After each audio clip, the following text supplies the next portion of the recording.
नमस्कार, बखबर में आपका स्वागत है। मैं हूं राघवेंद्र सिंह। आज हम बात करेंगे मौसम के बारे में। दरअसल जो मौसम है उस हिसाब से तो ज़बरदस्त गर्मी पड़नी चाहिए थी, आसमान से आग बरसनी चाहिए थी, ये खबरें बनती थी।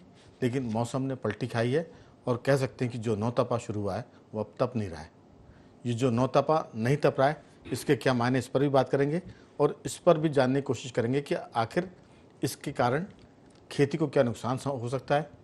इसके अलावा मौसम के इस बदलाव की वजह से बीमारियों की स्थिति क्या बनेगी। और अभी तो भारत में एक बार फिर बात शुरू हो रही है कोरोना के J1 वायरस की, तो क्या वो भी कुछ गड़बड़ करेगा।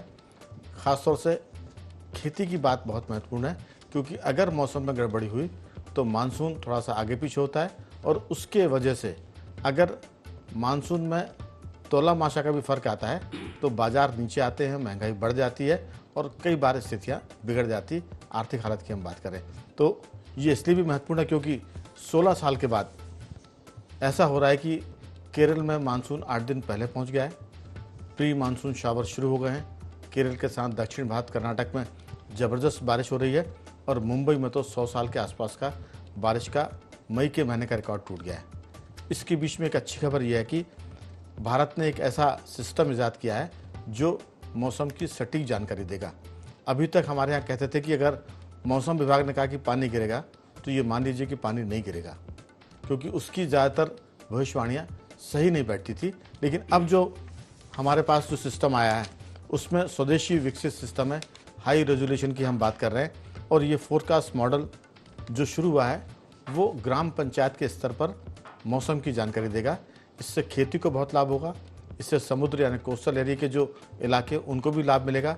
उनको आंधी तूफान बारिश की पहले से जानकारी मिलेगी और जो मछुआरे समुद्र में जाते हैं मछली पकड़ने के लिए, उनके लिए भी खतरों का जो मुकाबला होता वो कम हो जाएगा। इस चर्चा की शुरुआत में बता दूं मैं आपको कि मध्य प्रदेश के 4 मेहमान हमारे साथ जुड़े हैं। इसमें मध्य प्रदेश के तो 2 ही हैं, लेकिन एक जयपुर से हमारे साथ सूरज सोनी जी सामाजिक सरोकार से वास्ता रखते हैं। हम दिल्ली की बात करें, नई दिल्ली से हमारे साथ जुड़े हैं नागेंद्र सिंह परमार जी। और टेलीफोन लाइन पर हमारे साथ रहेंगे किसान नेता केदार शंकर सिरोही जी। और स्टूडियो में है सामाजिक कार्यकर्ता और सामाजिक सरोकार में सक्रिय रहने वाले कमल राठी जी। आप सभी का बहुत बहुत स्वागत है। चर्चा की शुरुआत, केदार जी आप मेरी आवाज़ सुन पा रहे हैं? हाँ जी सर। दरअसल मध्य प्रदेश के मान से हम बात करें तो मानसून आ रहा है, बहुत अच्छी बात है, स्वागत है उसका। लेकिन मूंग की फसल तैयार है, कई जगह मूंग की फसल कट गई है जो पहले की बुआई थी, लेकिन जो बाद की बोनी है वो दिक्कत में है। और उससे मध्य प्रदेश में हज़ारों हेक्टेयर की हम बात करें जहां मूंग की बोनी है वो संकट में पड़ेगी, किसानों की हालत ख़राब होगी। इस आपदा की हम बात करें, हालांकि मानसून अभी पूरी तौर पर आया नहीं। एक आशंका ये भी है कि अगर ये अटका तो मध्य प्रदेश में 15 जून के आसपास मानसून आ सकता है। लेकिन अभी जो उसकी चाल है उस हिसाब से मानसून मध्य प्रदेश में जून के पहले हफ्ते में आ जाएगा। लेकिन मानसून के अटकने की भी संभावना है। अगर वो अटकता है तो फिर तो कोई दिक्कत नहीं आएगी, मध्य प्रदेश के मूंग कृषक जो है वो अपनी फसल को बचा लेंगे। लेकिन अगर ये जल्दी आता है तो संकट होगा। एक और मैं अंतिम बात इस पर जोड़ूंगा कि अगर नौतपा तपता है, जैसा प्राचीन परंपरा है, जब तो साइंस इतना आगे नहीं था, लेकिन गांव के लोग कहते थे कि अगर मानसून नौतपा तप गया तो बारिश अच्छी होगी। नौतपे के बीच में अगर बारिश आ गई तो फिर लोग कहते थे कि इस बार बारिश कम होगी। लेकिन जो हम समझ पाते हैं आम भाषा में वो ये कि अगर गर्मी बहुत ज़्यादा पड़ती है नौतपे में तो बहुत सारे बीमारी फैलाने वाले बैक्टीरिया और वायरस मर जाते हैं। खेतों की मिट्टी जो है वो तेज़ धूप की वजह से शुद्ध हो जाती है और बहुत सारी उसकी बीमारियां धूप में जल जाती हैं। तो कह सकते हैं कि खेती के लिए भी फ़ायदेमंद होता है नौतपे का होना। और नौतपा जब तपता है तो लोगों की सेहत भी ठीक होती है। 9 दिन जरूर गर्मी होती है। आपकी राय, फिर हम चर्चा को आगे बढ़ाएंगे। केदार जी। जी सर, इसमें जो मानसून की बात आई है ये बड़ी चिंता का विषय है, क्योंकि जो हमारी सोइंग हुई थी मूंग की और प्याज की विशेष 2 फसलें अभी हमारे पास है इन हैंड। और ये दोनों फसलों का उम्मीद हम लोगों को ये था कि 15-25 जून तक बारिश आती है, इसलिए उस हिसाब से 60 दिन की क्रॉप को बो रहे हैं। पर इस बार ये जो पहले आ रहा है इसके कारण दो चीजों में हम लोगों को नुकसान हुआ। पहले तो ये जो बारिश हुई है इससे प्याज को बहुत नुकसान हुआ मध्य प्रदेश में, जो अभी का प्याज है वो काफी जगह बर्बाद हुआ है। दूसरा, बीच बीच में इस तरह का मौसम आने के कारण जो हमारी केदार जी, इसका क्रॉप जो मतलब ये माने 60 कि दिन प्याज की महंगी होने वाली है। प्याज महंगी क्या सर, वो होगी पर हमारे उन उपभोक्ता को वो बोझ पड़ेगा, हमारा जो है वो तो खराब ही हो रहा है ना। जी तो दोनों तरफ लॉस है, प्रोड्यूसर को भी लॉस है और जो उपभोक्ता है उसको भी, कंज्यूमर को भी लॉस है। जी तो जो ये बीच बीच में बारिश का दौर आया, ये स्पेल आया, मौसम ठंडा रहा, इससे तो हमारी क्रॉप भी 10 दिन आगे बढ़ गई है। जी एक तो मौसम 10 दिन पहले आ रहा और क्रॉप का जो लाइफ है वो और 10 दिन बढ़ गया। तो ये 20 दिन का जो जो ड्यूरेशन है वो हमारे मूंग किसानों के लिए बड़ा चिंता का रहेगा। और जो नरसिंहपुर गाडरवाड़ा वाला जो बेल्ट है, होशंगाबाद का जो बेल्ट है, रायसेन है, ये लेट बुआई करते हैं अप्रैल 15 तक 20 तक। जी तो उन क्षेत्रों में मूंग की फसल अभी 15 दिन में तैयार होने वाली नहीं है। तो बड़ा व्यापक नुकसान, क्योंकि मध्य प्रदेश अभी पिछले 4-5 साल में 18 से 20 हजार करोड़ की क्रॉप लेने लगा है। मतलब 22 लाख मीट्रिक टन करीब का हमारा जो है वो प्रोडक्शन हो चुका है मध्य प्रदेश में। अनुमानित इतना प्रोडक्शन हमारा आना है। तो ये एक बहुत बड़ा लॉस की तरफ हम लोग बढ़ेंगे। इसमें प्याज में ऑलरेडी हम लोगों का नुकसान हो गया, 20 पैसे किलो तक बिका है अभी परसों नरसों जो पानी का खराब हुआ है। जी तो मतलब ट्रांसपोर्टेशन चार्ज भी निकलना मुश्किल हो गया है। दूसरी बात, जो हमारी मान्यताएं रही है, नौतपा हमारे लिए बड़ा महत्वपूर्ण रहा है। वो हम एक तो हमारी इम्यूनिटी को ठीक ठाक कर देता था, मनुष्यों के लिए, पशुओं के लिए। धूप में रहने से वो उनका सारा रोग रोधक क्षमता जो है वो बढ़ जाती है, ऐसी हमारे लोगों की मान्यता रही है। दूसरा, जो खेत में हम लोग जुताई करते हैं, गहरी जुताई करते हैं, तो एक तो जो भी इंसेक्ट कीड़े हैं वो खत्म हो जाते हैं। दूसरा, पानी सोखने की जो क्षमता है वो बहुत अच्छी हो जाती है। तो जो पहली दूसरी जो बारिश बहुत जोरदार होती है, तो हमारे को जो बुआई करने के लिए जो टेम्परेचर चाहिए रहता है टेक्निकली, जी वो दूसरे दिन तीसरे दिन, बारिश के दूसरे दिन तीसरे दिन मिल जाता है। यूं कह लो बतर जिसको हम लोग बोलते हैं खेतों में, वो आ जाती है। सोइंग कंडीशन पे सॉइल आ जाती है। तो वो उसके लिए हम लोगों को जरूरी है। और आज की दौर में सबसे बड़ी प्रॉब्लम ये आ रही है सर कि मौसम का सटीक आंकड़ा नहीं है। मैं वो छोटा था, मतलब ये मान लीजिए कि 5वीं 6वीं क्लास में था, 91-92 करीब में। जी तो हमारे गांव में वर्षा मापक यंत्र लगा हुआ था, हवा का यंत्र लगा था, पता पड़ता था कि किस डायरेक्शन में है, कितना है। वो यहाँ एक व्यवस्था थी, उस दौर में व्यवस्था हो गई थी। अभी उसके बाद में वो कहाँ गए वो डब्बे, वो कहाँ इंस्ट्रूमेंट गए, कोई पता नहीं है। जबकि आज की तारीख में बहुत ही ज्यादा जरूरी, एग्रीकल्चर को प्राइमरी अगर कोई सपोर्ट चाहिए तो वो मेट्रोलॉजिकल डिपार्टमेंट की तरफ से होना चाहिए था। जी एक्यूरेट डेटा की जरूरत है। इस पर अगर सरकार काम करती है तो ये वाकई में बड़ा बड़ा रिवोल्यूशन लेके आएगा। अगर गांव स्तर पर जी, मैंने चर्चा की शुरुआत में आप शायद सुन नहीं पाएंगे या देर से जुड़ोगे, एक नया सिस्टम इजाद किया है भारत ने, स्वदेशी। उसमें 2-2 घंटे के हिसाब से भी फोरकास्टिंग वो कर सकते हैं मौसम को लेकर, और ये ग्राम पंचायत स्तर पर काम करेगा। तो मुझे लगता है कि आने वाले दिनों में जो आपकी शिकायत और हम सबकी है, मैंने ये भी जुमला जोड़ा था कि अगर ये मान लो कि मौसम विभाग ने कहा कि आज बारिश होगी, तो हम मान लेते थे कि आज बारिश नहीं होगी, क्योंकि उसकी भविष्यवाणियाँ सही नहीं होती थी। लेकिन अब जो सिस्टम तैयार हुआ है वो ये कि आपको सटीक भविष्यवाणी मिलेगी, किसानों के लिए फ़ायदेमंद होगी। और कोस्टल एरिया में जो समुद्र में मछुआरे जाते हैं, गहरे तक जाते हैं, कई किलोमीटर अंदर तक, उनके लिए भी फ़ायदेमंद होगा, कब तूफान आ रहा है, कब बारिश हो रही है। तो मुझे लगता है कि ये तो जो उपाय की आप बात कर रहे थे, सरकार ने इसका उपाय ढूंढ लिया है। मैं अगले दौर की बातचीत में ज़रूर आपसे और इस बारे में बात करूँगा। हमारे साथ राजस्थान से जुड़े हैं सूरज सोनी जी। सूरज जी, आपका बहुत स्वागत है। ख़ासतौर से राजस्थान तो रेगिस्तान जिसे कहते हैं, बारिश बहुत कम हुआ करती थी। अब कुछ सालों से बारिश बेहिसाब भी होती है और कई बार कम भी होती है। लेकिन पानी को संभालने का, पानी को सहेजने का जो काम देश में राजस्थान के लोग करते हैं वो अनुकरणीय है। मुझे लगता है कि पानी की का जितना महत्व राजस्थान के लोगों को है, उतना महत्व देश में शायद कहीं किसी और राज्य को नहीं होगा। आपकी राय, ये जो नौतपा नहीं तप रहा है, इसके क्या नुकसान होंगे? अभी फ़ायदा तो ये है कि गर्मी कम लगती है, नौतपे में लोग कहते हैं कि बहुत बच गया कि भाई बारिश हो रही, ठंडक आ गई।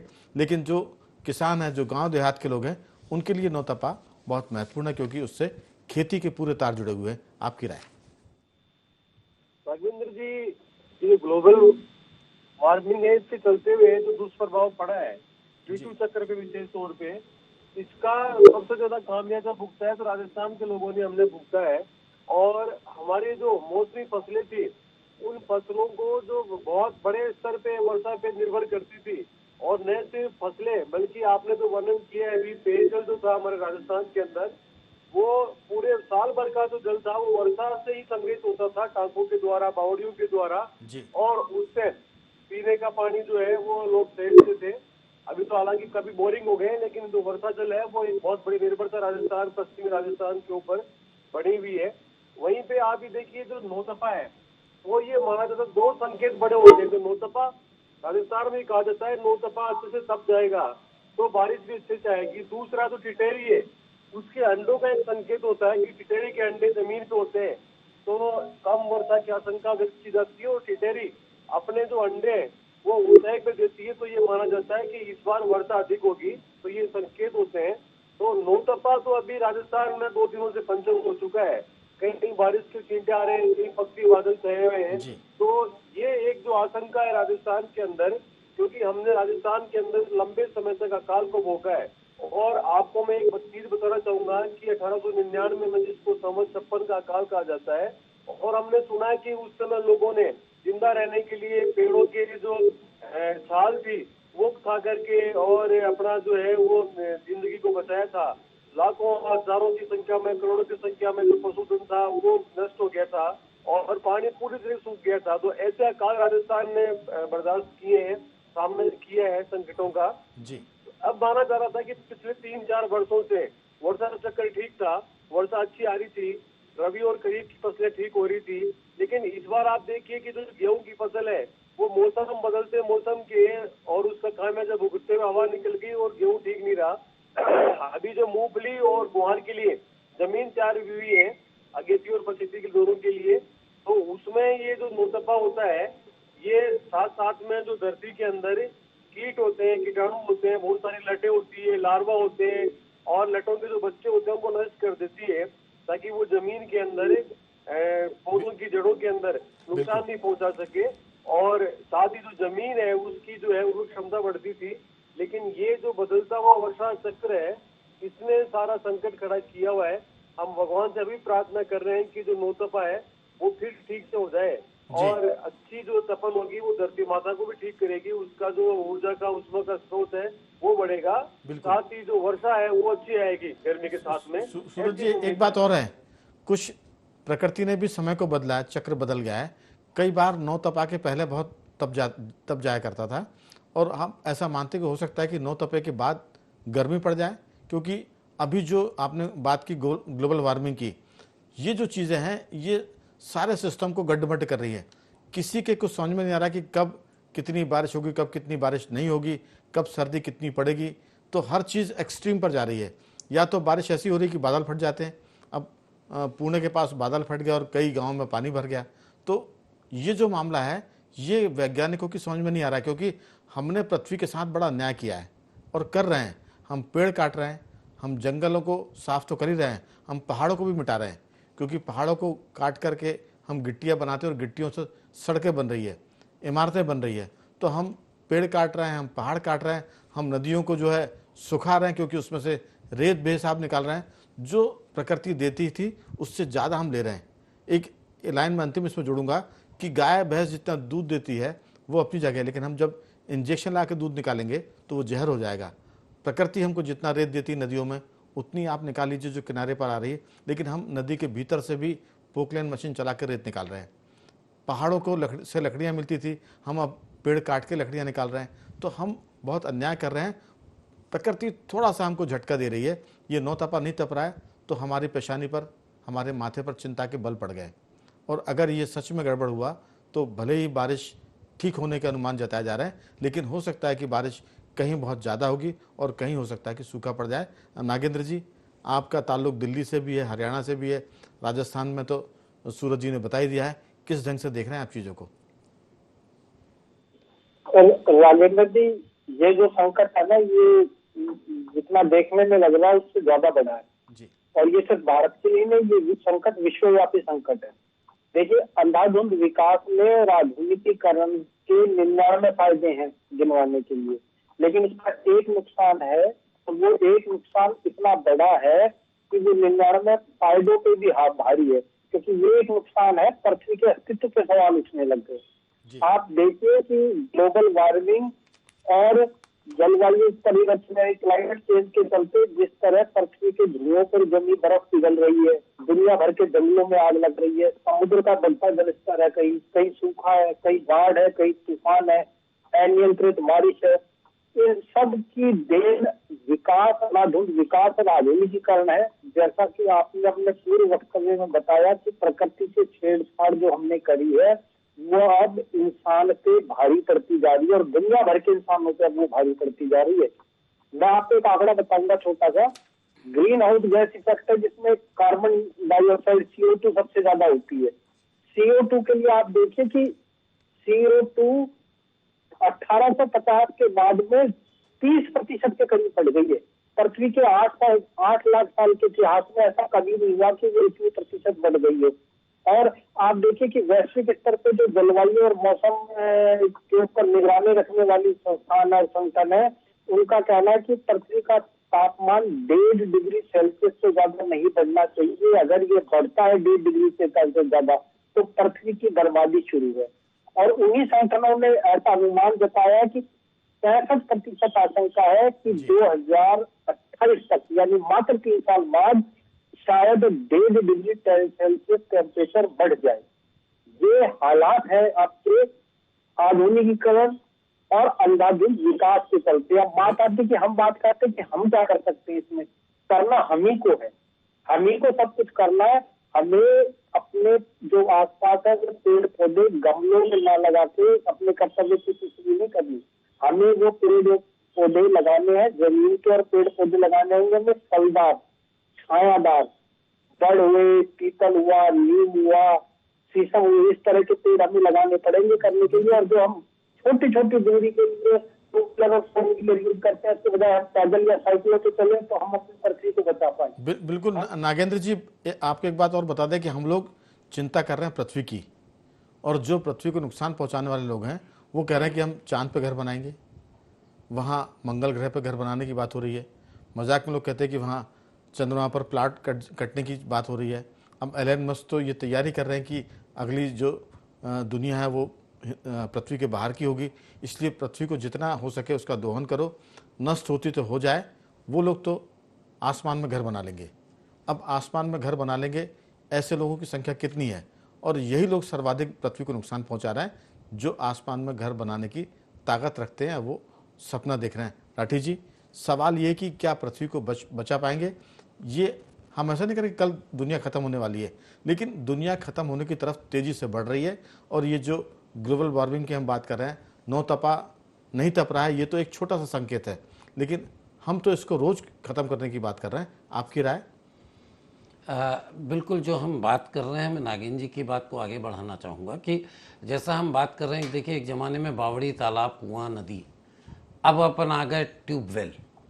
मतलब ज़मीन के ऊपर का पानी सतह पे रुकता था या नीचे बहुत ज़्यादा गहराई से नहीं, लेकिन एक लेयर का पानी हम निकालते थे। आज हम ऊपरी तो हमें मौसम दिख रहा है, लेकिन आज ज़मीन में 500, 1000, 2000 फीट तक का भी पानी हमने दोहन कर लिया, निकाल लिया। ये सब इसलिए हो रहा है कि हम एक विकास का मॉडल लेके आए हैं जिसमें हर आदमी बड़ा कंफर्ट जोन में है। पहले हम छतों पे सोया करते थे, अब बिना एसी के नींद नहीं आती। तो ये सब हम एक अपने जीवन को एक जो कंफर्ट जोन में डालने के लिए इंसानों ने जो नए नए आविष्कार किए हैं। राठी जी, आपकी एक बात में मैं चीज़ जोड़ूंगा। आपने कहा कि पहले हम कुएं बावड़ी का इस्तेमाल करते थे पानी के लिए कुछ, अब हम ट्यूबवेल पर चले गए। लेकिन धरती का पानी हम निकाल तो रहे हैं, लेकिन धरती में पानी जाए इसकी कोई व्यवस्था नहीं कर रहे हैं। सीमेंटेड सड़कें बना रहे हैं, नदियों का पानी ख़त्म कर रहे हैं। तो फिर ये जो बारिश का पानी है वो बजाय धरती के भीतर जाने के, वो बहकर नदी में जाता है और नदी से वो समुद्र में जा रहा है। धरती के भीतर तो हम पानी को जाने नहीं दे रहे हैं। तो ये दिक्कतें भी नहीं, मैं वही कह रहा हूँ, आज हम पानी ऊपर कमी हुई है, जब तो आप जमीन के 2-2 हजार फुट नीचे से पानी निकाल रहे हो जी, तो आप पानी रोक ही नहीं पा रहे हो, जो एक पूरा विधि विधान बना हुआ था। ऐसे हम फसलों की बात करें, अब हम फसलें जिस मौसम में, जिस जगह, जिस प्रदेश में, जिस देश में जो फसल होती है, इसलिए उसके विपरीत हम फसलों को भी उगाने की कोशिश कर रहे हैं। उससे हम पैदावार बढ़ा के कई कीटनाशक, दवाइयाँ, खाद, अन्य कई चीज़ें हम अपना के हम प्रकृति के विपरीत काम करके इनकम कर रहे हैं, विकास कर रहे हैं। और यही सब चीज़ें जब हम जा रहे हैं, जैसा आपने कहा पहाड़, जंगल, हम सारी चीज़ जो प्रकृति ने हमें दी उसे कैसे नष्ट करना है।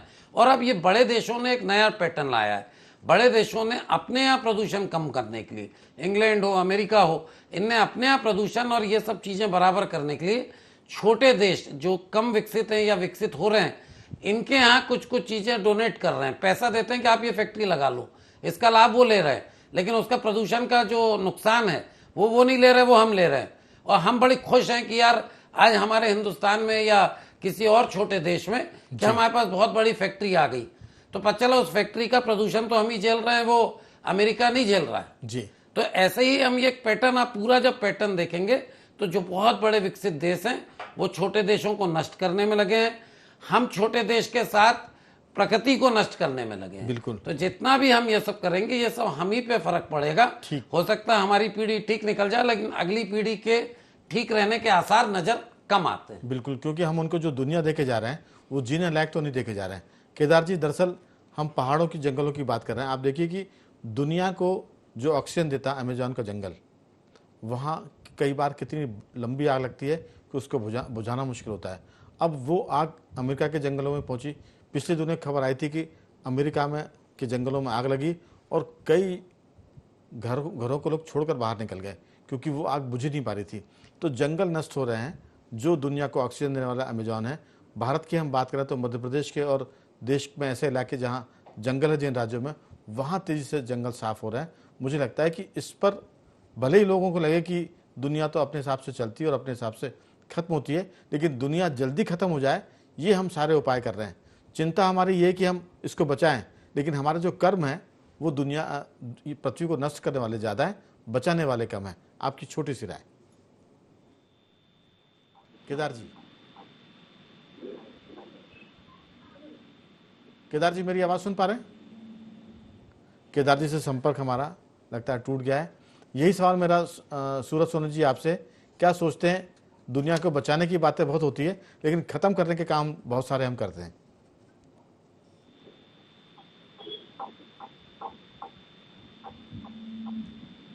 प्रजाति को बचाने का हो पा रहा है वो? सूरज जी, आपकी आवाज़ कम आ रही।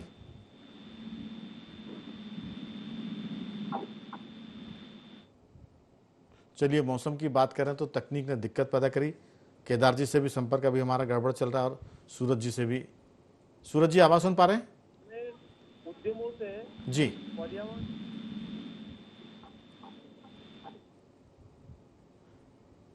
आवाज़ उनकी आपकी आ नहीं रही। मैं लौटता हूँ आपके पास। नागेंद्र जी, धरती को बचाने की तो सब बातें कर रहे हैं, सरकारें भी कर रही है और विकसित राष्ट्र भी कर रहे हैं, लेकिन ख़त्म करने को उपाय ज़्यादा कर रहा है। जैसा कहा राठी जी ने कि लोग ये तो कर रहे हैं कि कारखाने छोटे देशों में लगाओ, गरीब देशों में लगाओ, ताकि उसका नुकसान झेले। भोपाल की हम बात करें, यहाँ मिथाइल आइसोसाइनेट गैस निकली थी यूनियन कार्बाइड की, तो यहाँ जहर फैला और लाभ कमाते थे यूनियन कार्बाइड के लोग। ये बात अब और विस्तारित हो गई है क्योंकि 84 की बात है जब ये गैस कांड हुआ था। आपकी राय, दुनिया कैसे बच पाएगी और लोग क्या करें? मिनिमम की हम बात करें, ज़्यादा तो लोग कर नहीं पाएंगे, लेकिन अगली पीढ़ी को हम अच्छी दुनिया देकर जाएं, इसके लिए क्या उपाय हो सकते हैं? राजेंद्र जी, ये जो वैश्विक संकट है ना, जलवायु परिवर्तन और ग्लोबल वार्मिंग वाला, इसमें क्या विकसित देश, क्या विकासशील देश, क्या पिछड़े देश, सभी एक ही डेंजर जोन में खड़े हुए और विकसित देशों की समस्या पैदा की है जो विकासशील और पिछड़े देश इसे भुगत रहे हैं। और इसका सीधा और सादा समाधान है जो भारत में सैकड़ों वर्ष पूर्व होता आया था और जिसे हमने पिछले 50-60 सालों में छोड़ दिया। हम जल, जंगल, जमीन और प्रकृति को देवी देवता के समकक्ष मान के उनकी पूजा करते थे और उसी सम्मान के साथ में उनका उपयोग किया करते थे। लेकिन पिछले 50-60 वर्षों से हम भी आधुनिकीकरण के दौर में उनका अनाधुंध दोहन करने लग गए हैं और इस अनाधुंध दोहन ने ही ये समस्या पैदा कर दी। जब हम उनका अनाधुंध दोहन ना करके उनका संरक्षण करते हुए उपभोग करने की ओर बढ़ेंगे तो निश्चित रूप से समस्या का समाधान पाया जा सकता है। फिर हम अनियंत्रित तौर से अपने वाहनों का उपयोग नहीं करेंगे, हम पैदल चलना चाहेंगे, हम प्रवृत्ति संरक्षण के लिए, पानी के रिचार्ज के लिए प्रबंध करेंगे, हम पेड़ पौधे लगाएंगे, और हम कहीं ना कहीं जो आधुनिकीकरण मशीनों का जो अनाधुनिक उपयोग है, एसी का उपयोग है, वो बंद करेंगे। हम जो गैजेट का सामान है उनको रिपेयर कराने की कोशिश करेंगे, बजाय उनको खरीद इस्तेमाल किया और फेंक दिया और प्रकृति के लिए समस्या पैदा। नागेंद्र जी, दरअसल आपने कहा कि हम प्रकृति के पूजक है भारतीय लोग, हम पहाड़ों की पूजा करते हैं, नदियों की पूजा करते हैं। ठीक वैसे ही कि हम माता पिता की भी पूजा करते हैं, बेटियों की पूजा करते हैं, माता पिता को वृद्धाश्रम छोड़ देते हैं, बेटियों के साथ हम गलत व्यवहार करते हैं। तो भारतीय जो लोग हैं वो अब उनका भी जो पाखंड है वो बढ़ रहा है। नवरात्रि में 9 देवियों की पूजा करते हैं और देखिए आप बलात्कार की घटना बढ़ रही है। माता पिता को भगवान के पहले दर्जा देते हैं क्योंकि लोगों ने ईश्वर को नहीं देखा है, लेकिन माता पिता को काबिल बच्चे वृद्धाश्रम छोड़ के आते हैं। उसी तरह प्रकृति से तो हम पलते हैं, लेकिन प्रकृति को भी हम नष्ट करने में लगे। गंगा प्रदूषित हो गई है, नर्मदा जी दम तोड़ रही हैं, बाकी नदियों का तो ठिकाना नहीं है। पहाड़ों को हमने साफ कर दिया है, तो गर्मी भी बेतहाशा हो रही है। सर्दी का मौसम, क्योंकि जो वैज्ञानिक है राठी जी, उनका कहना ये कि अब जो भी होगा वो बहुत अनियंत्रित होगा। अगर बारिश होगी तो बेहिसाब होगी, अगर गर्मी पड़ेगी तो हो सकता है इस बार गर्मी ने मेहरबानी कर दी, लेकिन गर्मी पड़ेगी तो 50 के पार टेम्परेचर जाएगा। अगर बारिश होगी तो बादल फट जाएंगे, क्योंकि हमने प्रकृति को बहुत बुरी तरह से एक तरह से उसको नष्ट करने की बात कर रहे हैं। आपकी छोटी सी टिप्पणी। नहीं, बिल्कुल, मुझे तो गर्मी भी अभी लगता है कि अगले 2-4 दिन बाद गर्मी, आप जो बोल रहे हैं 50 तो नहीं लेकिन 45 के आसपास तो भोपाल भी टच करेगा जी। और जो आपने कहा बारिश का, तो ये जो हम विकास का जो मॉडल है हमारा, जो हम जो नदियां होती थी उस नदी की जो परिभाषा है, वो जो छोटे से छोटा पानी का स्रोत जो बहता था, जैसे आज की हम नाला कहते हैं, वो भी एक नदी का स्वरूप था जो छोटा स्वरूप था। उन सब का जो कंक्रीटाइजेशन हमने कर दिया तो जमीन में पानी जाना बंद हो गया। गिट्टी की रोडें, जो बगीचे उसमें पेविंग ब्लॉक, और हम न जाने कितना सारा सीमेंटीकरण जो कर रहे हैं, वो जो बारिश का पानी अगर तेज भी आया तो हमें झेलने की क्षमता नहीं है हमारी, और पूरा शहर हमारा डूबता है।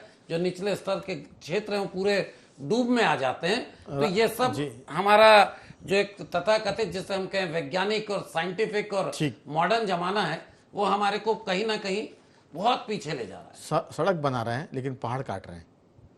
तो ये दिक्कतें हैं, ये जो परेशानियां हैं, ये मौसम को एक तरह से विचलित कर रही है। इसलिए मौसम की नाराज़गी जो हम सब झेल रहे हैं, उम्मीद करते हैं कि नौतपा बाकी जो दिन बचे हैं उसमें तपेगा भी और बारिश भी ठीक होगी, और इतनी बारिश होगी कि देश में अच्छे से कृषि उत्पादन हो और देश की अर्थव्यवस्था मजबूत हो। उम्मीद करते हैं कि प्रकृति हम पर मेहरबानी करेगी। लाख गलतियां करें इसके बावजूद। चारों मेहमानों का मैं धन्यवाद करूंगा। नागेंद्र जी आपका साधुवाद, राठी जी आपका धन्यवाद, सूरज जी आपका साधुवाद, और केदार जी आपका भी बहुत बहुत धन्यवाद कि आपने इस चर्चा में हिस्सा लिया। तो बखबर में आज सिर्फ इतना ही। बने रहिए हमारे साथ और देखते रहिए IND24।